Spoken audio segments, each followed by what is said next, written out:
turn that up a little bit. Hey, everybody, welcome back to the channel. This is United versus Everybody. I am your host, Sean, and we are here with a match reaction as we head into this second international break. It's beginning of first week of October, already into the second international break. That's insane.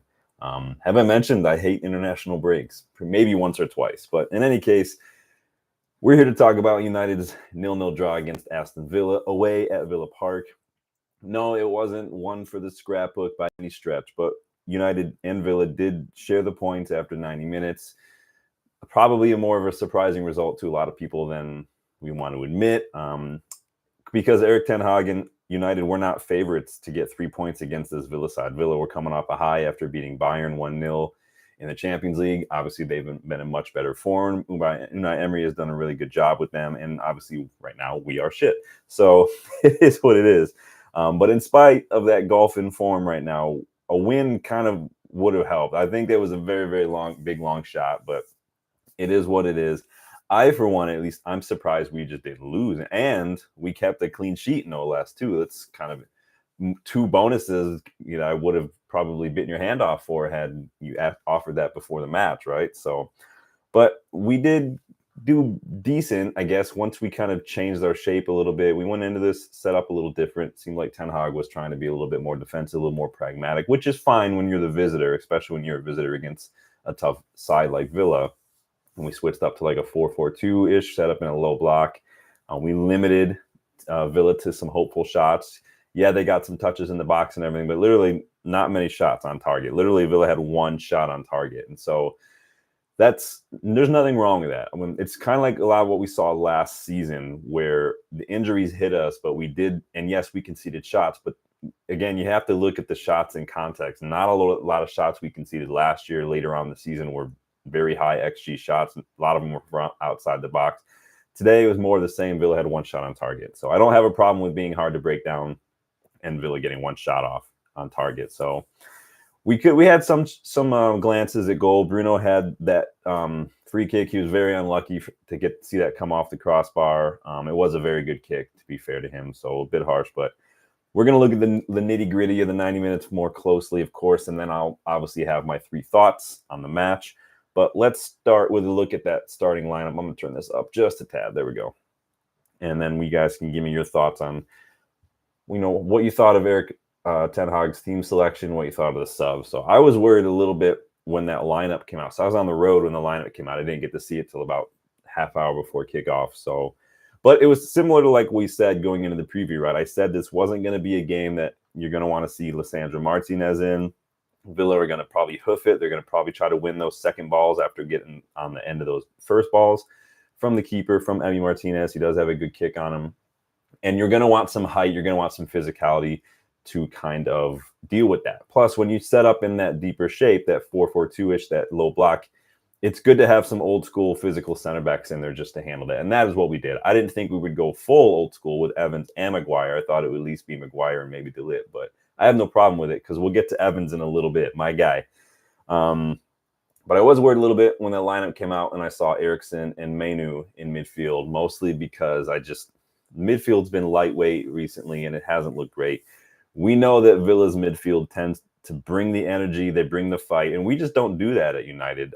So to me, when I saw that lineup in midfield, I didn't see really anything but Eriksen and Manu being overrun, which ended up being the case. Eriksen saw yellow 3 minutes into the match after Morgan Rogers just decided to go rogue, and Eriksen had to pull him back. I mean, it is what it is. That's how we roll at United. No Ugarte at all in the match, let alone in the starting 11, was, to me, in my opinion, not a good look after we spent the majority of the summer chasing him. We brought him in, and he doesn't even get a sniff of minutes when we could have maybe used a little bit of energy. Is kind of not a good look. You guys let me know what you thought about that.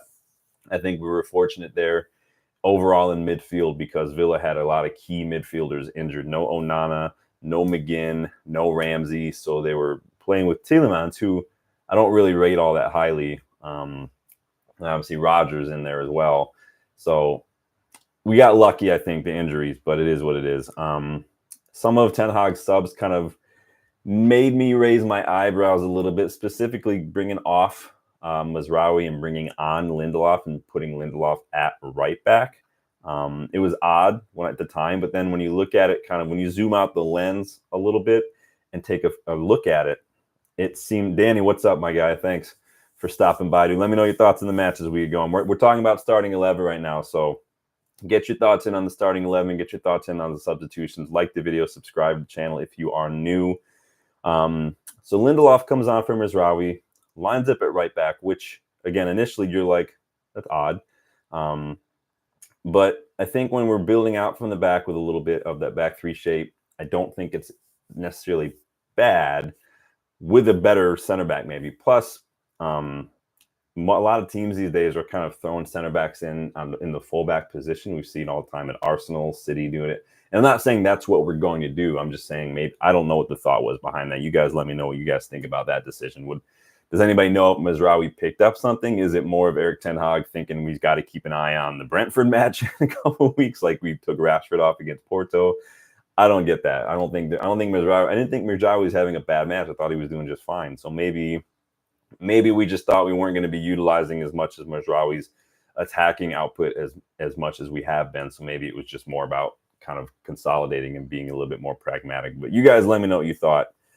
Overall, watching the match, it didn't look like there was a whole lot of energy or enthusiasm. I think that was a little deceptive, though, because I do think both teams kind of set up that way. I think it kind of felt to me like you remember a couple of years ago when like Liverpool and City were playing against each other and it was so boring to watch? Or it almost felt like two Jose Mourinho sides like playing against each other. Like everybody's just going to chill and try to hit him on the break. But that's okay. The plan going into this, clearly from the get-go, was to be a little bit more pragmatic, be a little hard to break down. I don't have a problem with that.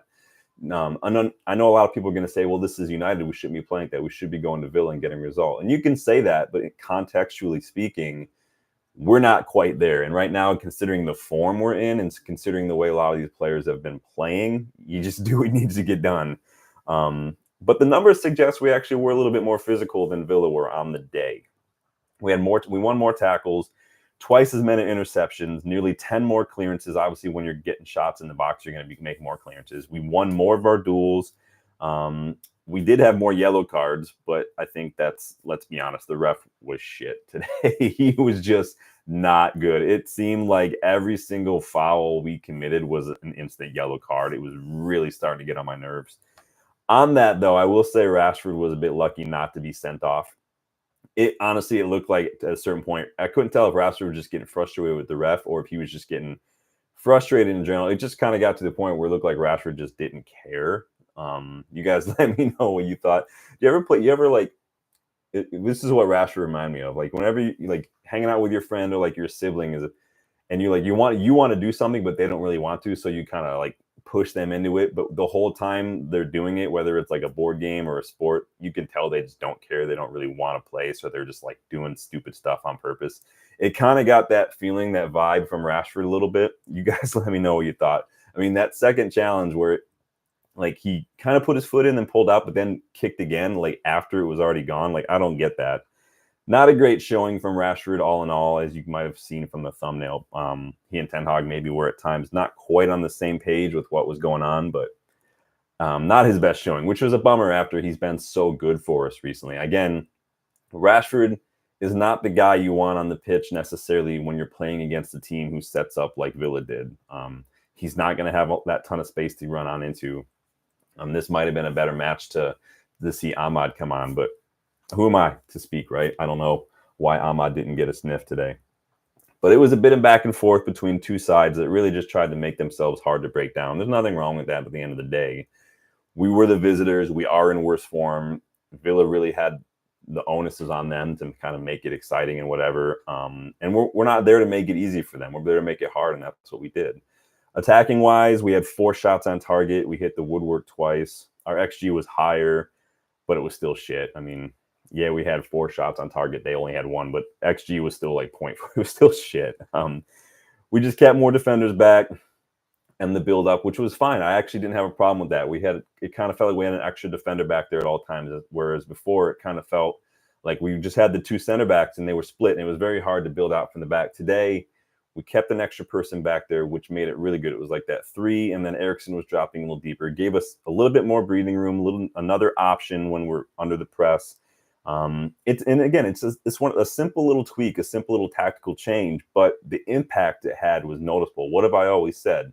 Even pebbles make big ripples when you throw them in the water. A little thing like that does make a big difference, and you can see it. We didn't look as pressured. Onana, still, in my opinion, holds on to the ball a little too long, but having extra body back there does help, and I don't have a problem with that. There were brief moments where kind of Ten Hag's tactics were clear. Again, building out from the back, we had some good moments of pressing. We were pressing them wide and whatnot. Midfield is still a little shaky, but the good moments are just not happening consistently enough. And overall, there wasn't a whole lot to be excited about moving forward. There wasn't a whole lot in today's game that made me go, yes, that's the way it's going to be moving forward. It was just subtle changes on the day. It kind of felt like a one-off kind of thing.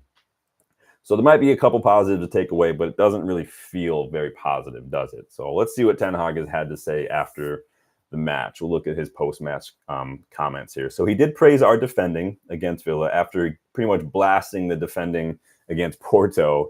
He said, I think the performance of United was very good. Defending and in possession, we controlled the game. I think it's the 4th clean sheet this season. You see, we had a very good organization and togetherness. There was good character and good spirit as a team. Determined, resilient. There's that resilient term again. I don't think Ten Hag quite knows what that means, because I haven't seen resilience in this United side for years. And that's not just Ten Hag thing. That's an overall thing. I said in my match preview that this wasn't the match for Lecce again. And I think that that's what they did. So on the chances that we had in the key moments, Ten Hag said, we almost didn't concede a chance. When you defend like this and get some luck, in the end, they had a big chance, but it was almost the only chance, I think. We created some chances, not so many chances. We hit the crossbar. Also, Rashford had chances, but the two teams were really balanced. We have come through 2 very tough away games. This is a team. We showed the belief and the faith we have. Yeah, I don't see belief. Do you guys see belief? Let me know. Ten Hag talked a little bit about not creating as many chances against a tough Villa side and yada, yada, yada. He was asked about taking off Rashford and whether or not it had to do with the second yellow looking nailed on for the attacker. He said yes, that the potential for a second yellow card was one of the reasons to take him off. If it was another foul, probably he would be sent off. We can't take another risk. Again, overall, it was pretty much a generic presser. Rashford did look nailed on to get that second yellow. He just was getting more and more frustrated. Kind of seemed like he was getting more frustrated with the referee, though, than anything. So I'm not going to look too much into that. But let me share my 3 thoughts on the match. And don't forget to let me know yours as we're cruising along, because I want to know what you guys thought. So we're going to start here. Hope my computer's doing a madness. We're going to start here with number 1. So number 1. Take a bow, Johnny. So Johnny Evans had an amazing match today. There were some raised eyebrows when the lineup was announced, and De Ligt and Lecce, 2 players who both have history with Ten Hag, and 2 players that Ten Hag brought to the club, that was raised eyebrows when they were dropped in favor of Maguire and Evans. But what an absolute warrior Johnny Evans was today. He was getting kicked and pushed and thrown around left and right, but he was getting stuck in, man. Like, he just got right back up and gave it right back. And I am absolutely here for that. Aside from Mazraoui, this summer, I think Evans might be one of our better signings that we've made under Ten Hag, which could go either way in terms of saying a lot about Evans, but also saying a lot about the rest of the signings. Because whether you rate him or not, Evans' experience and his reading of the game are invaluable. It was just like Varane. Like Varane, I criticized Varane for his injuries, but at the same time, it's same with Casemiro. The experience that he has, just kind of knowing what's going to happen almost and reading the game, it's so invaluable. And he gives 110% each and every time he puts on the shirt. Nick, welcome back, bud. How you doing? And against Villa, it was more the same. Evans was an absolute force. 86% pass completion from 36 out of 42 passes. 5 passes into the final third. 4 out of 4 tackles completed. 1 block, 3 clearances, 9 defensive actions, 12 duels won, 6 out of 7 ground duels, all 5 of his aerial duels. The guy was a monster today. He was our highest rated player on SofaScore, highest rated player on FootMob. I think he was pretty much the highest rated player on the day out of both sides. I think Footmob maybe had Emi Martinez as man of the match, but I think Maguire actually got the official man of the match. So no surprises there that he was man of the match. The guy was a beast. But again, it's another one of those things, like I said, about the fact that he might be one of our better signings under Ten Hag. When your defender, a 36-year-old free agent defender, is man of the match, what does that say about the rest of the players? I think Dimitar Berbatov. So Berbatov was doing punditry. I can't remember for who. It was either Sky or somebody else today, but he said pretty much the same thing. Like, the players need to be ashamed of themselves. Take nothing away from his performance, Evans' performance, not to mention his overall output since he joined us. Who can forget that brilliant assist against Burnley that Bruno put away?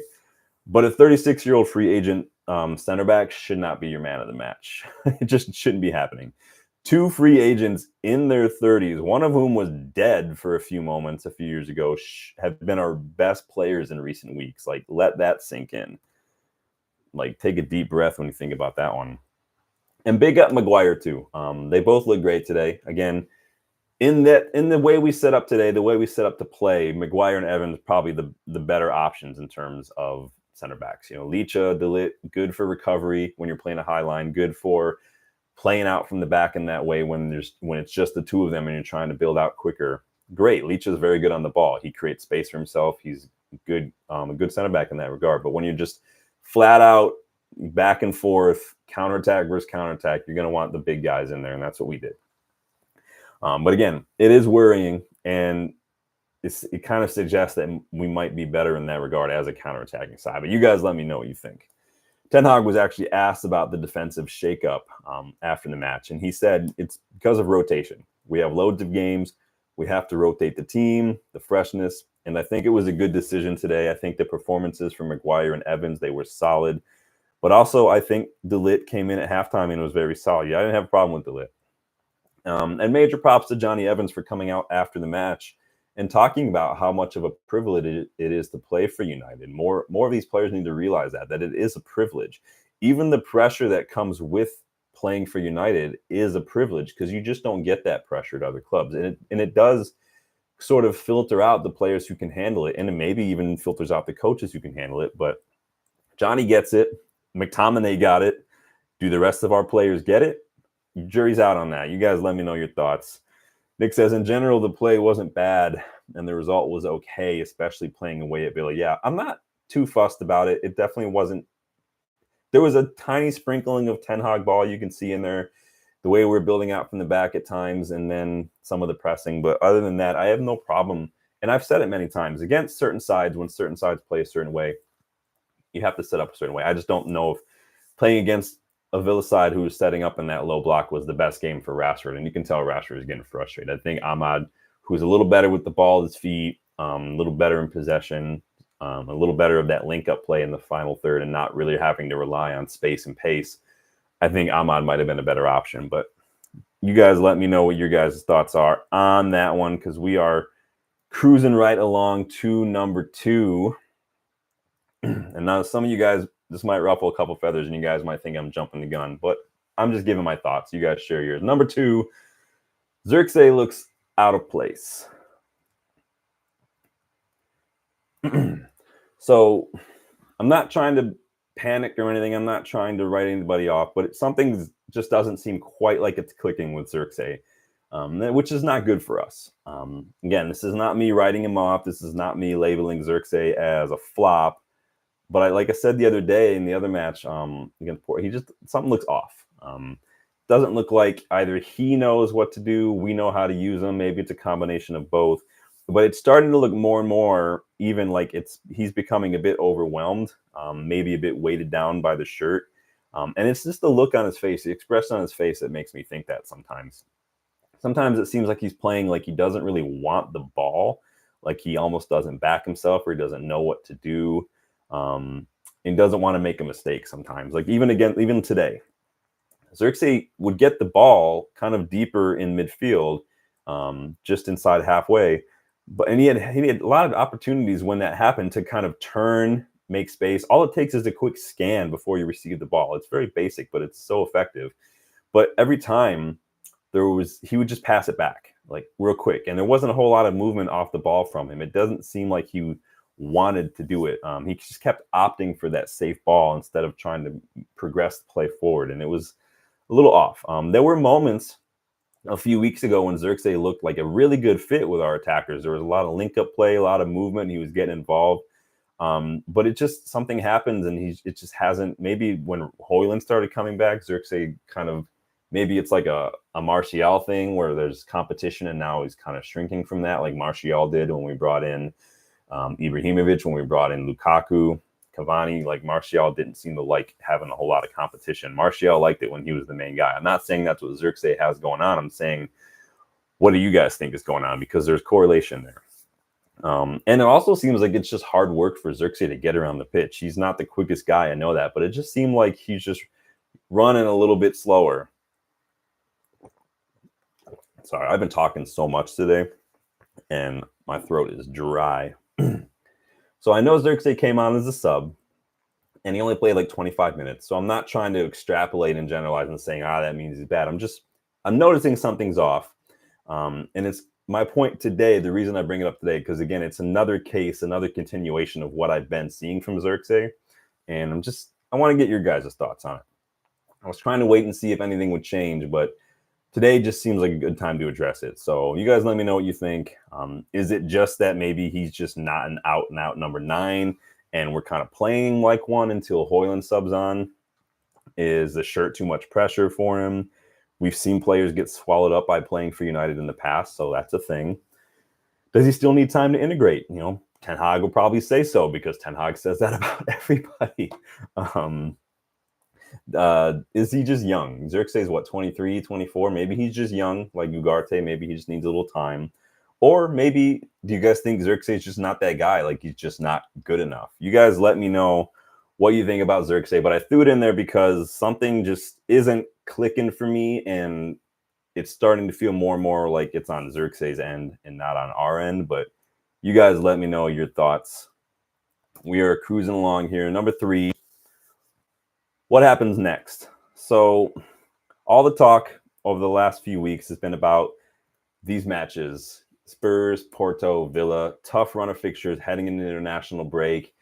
Could be make or break for Ten Hag. So much talk out here. Ineos are doing this, talking to managers this. We'll talk a little bit more about that in a few moments. But I said it in my match preview that one match shouldn't make Ineos' decision regarding Ten Hag.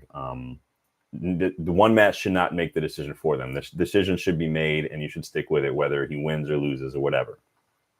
But it's also, in that regard, it's difficult not to wonder what happens next. Now that the match is over, now that we're in an international break, and now there's all this what if, right? Sir Jim and his crew were in attendance for the match, but they didn't look too happy if you guys caught the camera. I mean, I don't know what you thought. Maybe they all just have resting bitch face. I don't know. To be fair, with the way Villa have been playing this season, many United fans probably would have taken the draw before kickoff. I know I would have. And maybe save themselves 90 minutes. But, I mean, it's a clean sheet, I guess. But then again, being happy with a 0-0 draw against Villa is a sad indictment of where United are right now. So it's hard to be, like, happy about it, right? It's one of those weird cognitive dissonance moments. But it'll still get more coverage than Spurs dropping a 2-0 lead and losing 3-2 to Brighton, mate. But, Danny, what we got going on? Cooking some dinner. Sorry, I haven't been chatting, been listening on the background. I think Xerxes just lost confidence. Weight and expectations getting to him. Yeah, there's something off. I'm not saying there's something behind the scenes. Again, it's just, a lot of the stuff's been mental. Danny says, did you see Ruud and Erik ten Hag kind of having an argument? Can't remember what time in the I saw them having a discussion. I don't know if I would call it an argument. It very well could have, but it looked like just a passionate, heated discussion, not even at each other, kind of about the match. It's difficult to say, I think sometimes, and I'm not saying you're doing this, I think sometimes in general, like you're probably going to see the media speculating about that moment, because I do know what you're talking about.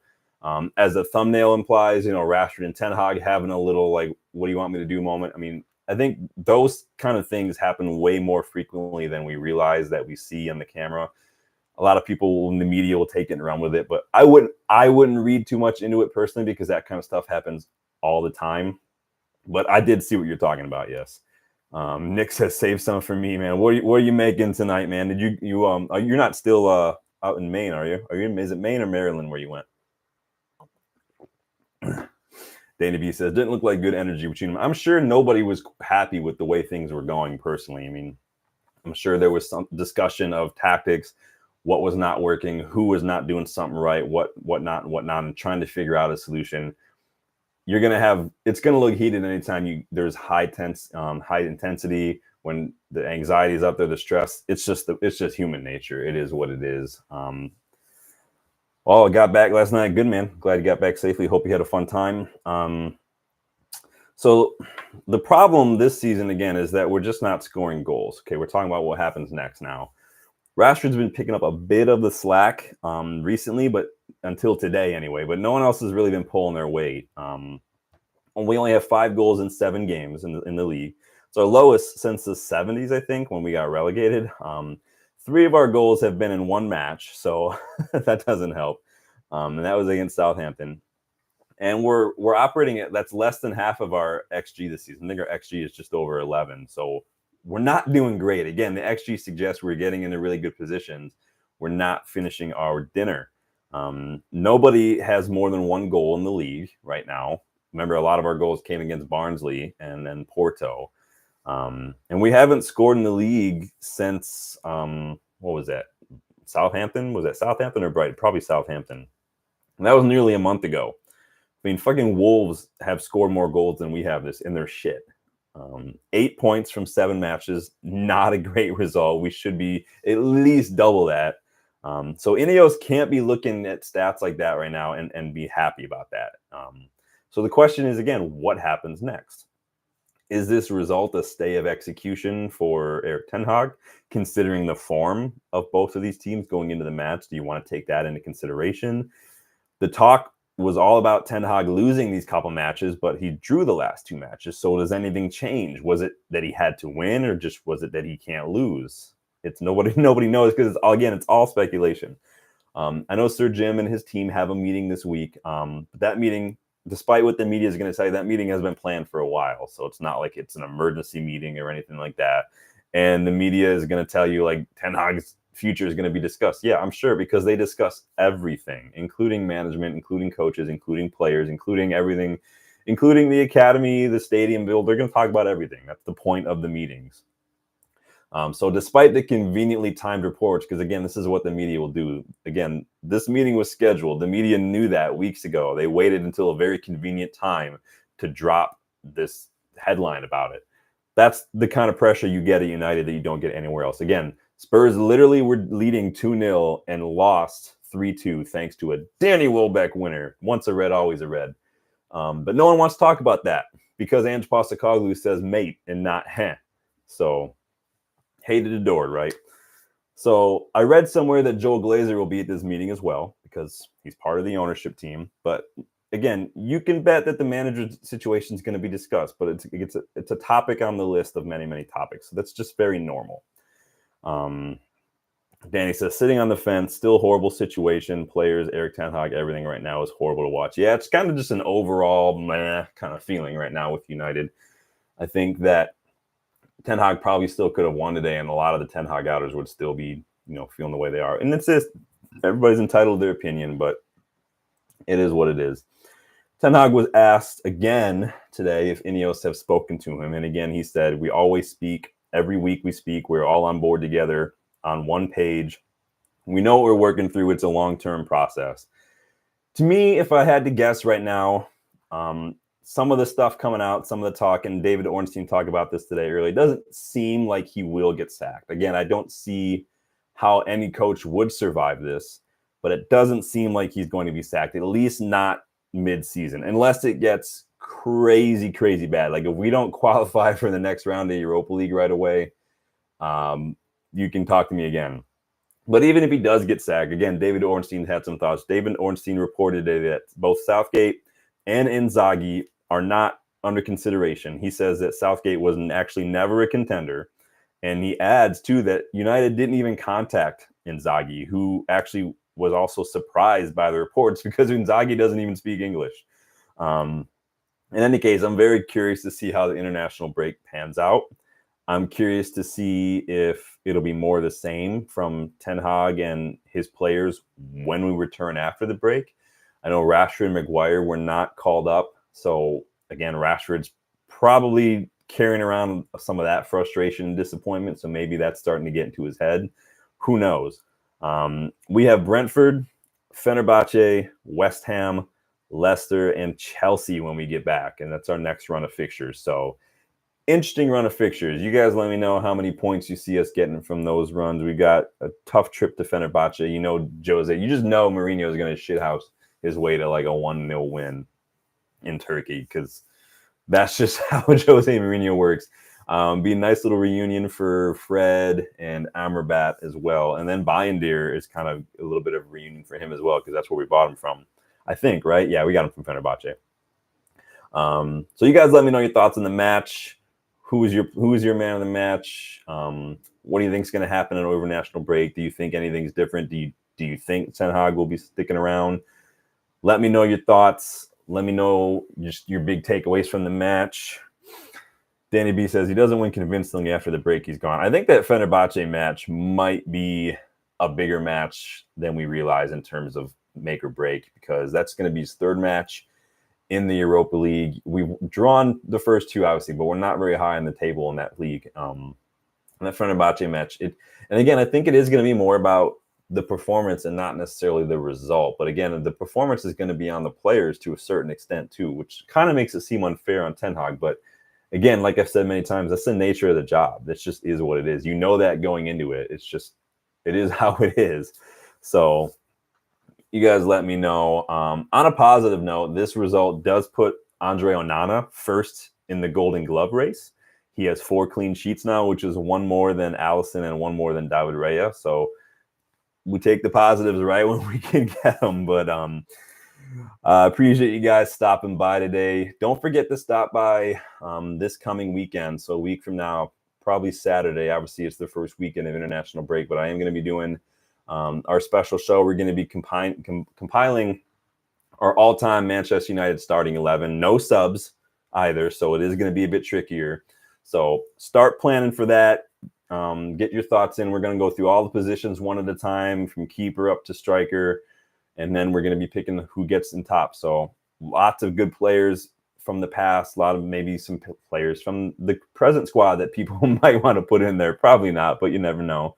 But you guys let me know. Thanks, Danny. Thank you, Nick, for stopping by today. Danny, hope your dinner is good. And I will see you guys on the next one. Probably going to be a slow week just because international break, but I'll try to keep up to date with any late breaking news and come get you guys' thoughts. But again, don't forget to stop by this weekend if the international games are boring. I want to hear your guys' thoughts on the all-time starting 11. So come get involved with that. Danny says, should just do Prem onwards for best team. We'll see. There are some older players in there. Obviously, you're going to have your George Best, your Bobby Charlton, your Dennis Laws in there and whatnot. So I think it would be hard, but I think that it just depends on the era that you grew up in. I think that does have a lot to do with it. So you guys let me know. Get your thoughts in. Get your votes in, more importantly. And maybe, just maybe, if enough of you guys get involved, maybe we could squeeze in another giveaway on the weekend because I do have some stuff coming. So stick around for that. Thank you guys for stopping by. Enjoy your evening. Enjoy the rest of your weekend. Danny, enjoy your dinner. And I will see you guys on the next one. Later.